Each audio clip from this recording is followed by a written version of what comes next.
Hello everyone.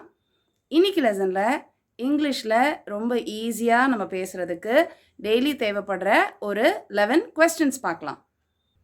First one, நீ என்ன தேடிட்டு இருக்கிற அப்படின்னு யார்கிட்டயாவது கேட்குறதுக்கு இங்கிலீஷில் what are you looking for அப்படின்னு கேட்கலாம்.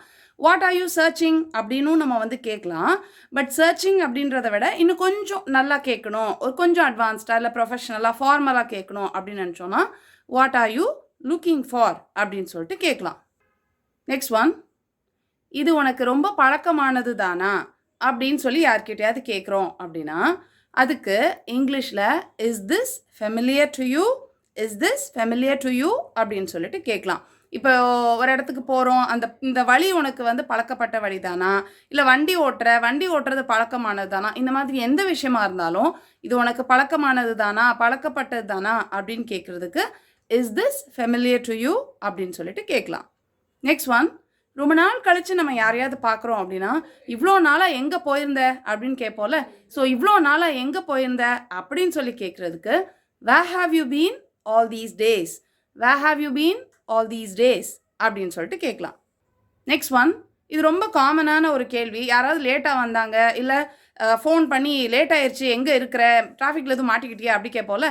ஸோ டிராஃபிக்கில் மாட்டிக்கிட்டியா அப்படின்னு யாருக்கிட்டையாவது கேட்கணும் அப்படின்னா அது இங்கிலீஷில் are you stuck in traffic, are you stuck in traffic அப்படின்னு சொல்லிட்டு ஈஸியாக கேட்டுடலாம். நெக்ஸ்ட் ஒன், எனக்கு ஒரு ஹெல்ப் பண்ணுறியா அப்படின்னு நம்ம நிறைய பேர்கிட்ட அடிக்கடி இதை எனக்கு கொஞ்சம் செஞ்சு கூட, இது கொஞ்சம் பண்ணி கூட இப்படியெல்லாம் கேட்குறோம்ல. ஸோ இந்த மாதிரி இதை செஞ்சு கூட, இதை எனக்கு செஞ்சு தரியா, இப்படியெல்லாம் நம்ம ஒருத்தங்கிட்ட ஹெல்ப் கேட்குறதுக்கு கேன் யூ ஹெல்ப் மீ அப்படின்னு சொல்லிட்டு கேட்காம கொஞ்சம் டிஃப்ரெண்ட்டாக ஃபார்மலாக can you do me a favour, can you do me a favour அப்படின்னு சொல்லிட்டு கேட்கலாம். நெக்ஸ்ட் ஒன், இப்போ யார்கிட்டயாவது பேசியிருக்கணும், இங்கேருந்து உங்கள் வீடு எவ்வளோ தூரத்தில் இருக்குது அப்படின்னு கேட்போம். இங்கேருந்து உங்கள் ஆஃபீஸ் எவ்வளோ தூரத்தில் இருக்குது, இங்கேருந்து உங்கள் ஸ்கூல் எவ்வளோ தூரத்தில் இருக்குது, இப்படிலாம் ரொம்ப காமனாக நம்ம கேட்போம். ஸோ இங்கேருந்து இது எவ்வளோ தூரத்தில் இருக்குது அப்படின்னு சொல்லி ஒரு விஷயத்தை கேட்குறதுக்கு ஹவு ஃபார் அப்படின்னு சொல்லிட்டு நம்ம கேட்கலாம்.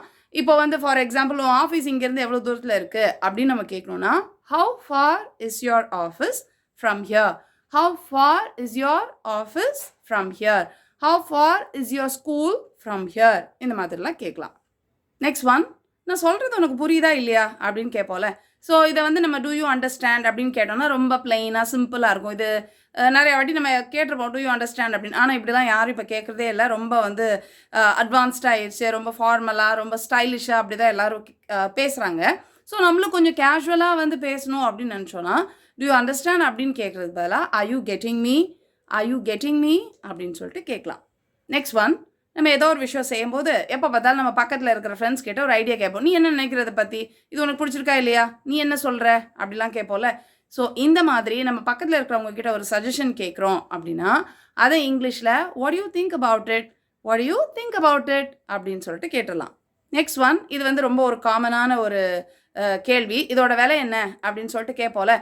இப்போ பார்த்தோன்னா நிறையா வேறு ஸ்டேட்டில் இருக்கவங்களாம் நம்ம ஊரில் கடை வச்சுருப்பாங்க. ஸோ அவங்களுக்கு நம்ம லாங்குவேஜ் தமிழில் எதுவும் கேட்டோம் புரியல அப்படின்னா இது எவ்வளவு அப்படின்னு சொல்லிட்டு ரொம்ப காமனாக நம்ம எப்போவும் இங்கிலீஷில் தான் கேட்போம். ஸோ இங்கிலீஷில் எப்படி இது எவ்வளவு அப்படின்னு விலை என்னன்னு கேட்குறதுக்கு how much is this, how much is this அப்படின்னு சொல்லிட்டு சிம்பிளாக கேட்டுடலாம். நெக்ஸ்ட் ஒன், வீட்டில் இப்போது யாருக்காவது ஃபோன் பண்ணி உங்கள் அம்மா வீட்டில் இருக்காங்களா, உங்கள் அப்பா வீட்டில் இருக்காங்களா, உன் அண்ணன் வீட்டில் இருக்கானா இப்படிலாம் கேட்போம்ல. வீட்டில் யாராவது நம்ம பார்க்க போகிறோம் அப்படின்னா அவங்க வீட்டில் இருக்கிறாங்களா அப்படின்னு சொல்லிட்டு முதல்ல நம்ம கேட்போம் ஃபோன் பண்ணி. ஸோ வீட்டில் இன்னார் இருக்கிறாங்களா அப்படின்னு நம்ம கேட்கணும் அப்படின்னா அதை இங்கிலீஷில் எப்படி கேட்கணும்னு பார்க்கலாம். இப்போ நம்ம அம்மா வீட்டில் இருக்காங்களா அப்படின்னு சொல்லிட்டு கேட்கணும் அப்படின்னா is your mother home, is your mother home அப்படின்னு சொல்லிட்டு கேட்கலாம். அப்பா வீட்டில் இருக்காங்களான்னு கேட்கணுன்னா இஸ் யுவர் ஃபாதர் ஹோம் அப்படின்னு சொல்லிட்டு கேட்கலாம். நெக்ஸ்ட் ஒன், நம்ம ரொம்ப காமனாக யூஸ் பண்ணுற அடுத்த ஒரு கேள்வி. நம்ம பேசும்போது ஃப்ரெண்ட்ஸ் இருக்காங்க அப்படின்னா ஆஃபீஸ்க்குலாம் நீ எதில் போயிட்டுருக்க இப்போது அப்படின்னு கேட்போம். ஸ்கூலுக்கு போகிற பசங்க கிட்ட நீ ஸ்கூலுக்கு இப்போ எதில் போவ அப்படின்னு கேட்போம். மார்க்கெட்டுக்கு போறியா, மார்க்கெட்டுக்கு எதில் போகிற அப்படின்னு கேட்போம். ஸோ இந்த மாதிரி எதில் போகிறீங்க, எப்படி போகிறீங்கன்றதை ரொம்ப காமனாக நம்ம கேட்போம் யார்கிட்டனாலும். ஸோ எப்படி நீ ஆஃபீஸ்க்கு போகிற அப்படின்னு சொல்லிட்டு கேட்கணும் அப்படின்னா அது இங்கிலீஷில் how do you go to office, how do you go to office அப்படின்னு கேட்கலாம். எப்படி ஸ்கூலுக்கு போகிற அப்படின்னு கேட்குறதுக்கு how do you go to school அப்படின்னு சொல்லிட்டு கேட்கலாம். எப்படி மார்க்கெட்டுக்கு போகிற அப்படின்னு கேட்குறக்கு how do you go to market அப்படின்னு சொல்லிட்டு கேட்கலாம். இப்போ பார்த்த இந்த கொஷின்ஸ் எல்லாம் நம்ம டெய்லி காமனாக யூஸ் பண்ணுற கொஷின்ஸ் தான். இந்த கொஷின்ஸ்லாம் நீங்கள் அடிக்கடி சொல்லி பார்த்து பழகுனீங்க அப்படின்னா இங்கிலீஷ் பேசும்போது ரொம்ப ஈஸியாக இந்த கொஷின்ஸ் உங்களுக்கெல்லாம் வரும். ஸோ இங்கிலீஷ் ஈஸியாக பேசுகிறதுக்கு இந்த மாதிரியான சிம்பிள் கொஷின்ஸ் உங்களுக்கு ரொம்பவே ஹெல்ப்ஃபுல்லாக இருக்கும். I'll meet you in the next lesson. Thank you. Bye.